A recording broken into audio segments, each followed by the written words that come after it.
बिहार विधानसभा निवडणुकीच्या धामधुमीत महागठबंधनानं आज संयुक्त पत्रकार परिषद घेतली।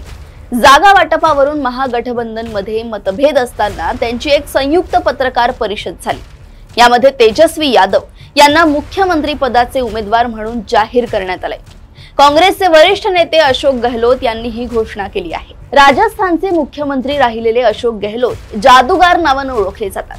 आता त्यांनी केलेली घोषणा महागठबंधनासाठी जादू करणार का याकडे राजकीय वर्तुळाचं लक्ष लागलंय। वर्षभरापूर्वी महाराष्ट्रात विधानसभा निवडणूक झाली, त्यावेळी विरोधकांच्या महाविकास आघाडीनं मुख्यमंत्री पदाचा चेहरा घोषित करणं टाळलं होतं, पण बिहारमध्ये तसं घडलं नाही। बिहारचे माजी उपमुख्यमंत्री तेजस्वी यादव म्हणाले की आपल्याला बिहारच्या उभारणीसाठी काम करावे लागेल। आदरणीय लालू प्रसाद यादव, सोनिया गांधी, राहुल गांधी, प्रियंका गांधी आणि सर्व महाआघाडीतील भागीदारांचे आम्ही आभार मानतो। तुम्ही आमच्यावर दाखवलेल्या विश्वासाचं आम्ही नक्कीच पालन करू।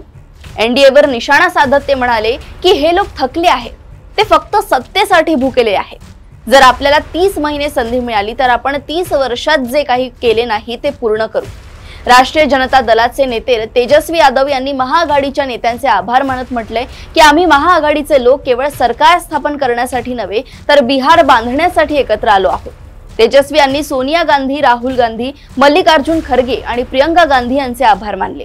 त्यांनी लालू प्रसाद यादव आणि राबडी देवी यांच्यासह इतर महाआघाडीच्या नेत्यांचेही आभार मानले।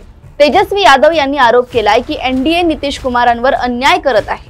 एनडीएच्या निवडणूक प्रचारात नितीश कुमारांचा चेहरा का वापरला जात नाही असा प्रश्न तेजस्वी यांनी केला। नितीश कुमार यांचे नाव अधिकृतपणे जाहीर न करणे देखील अन्याय आहे असे त्यांचे मत आहे। बिहारच्या विधानसभा निवडणुकीत राष्ट्रीय जनता दलाचे नेते व लालू प्रसाद यादव यांचे पुत्र तेजस्वी यादव हे महागठबंधनाचं नेतृत्व करणार आहेत। या निवडणुकीत काँग्रेसची राष्ट्रीय ताकद तेजस्वी यादव यांच्या मागे असेल।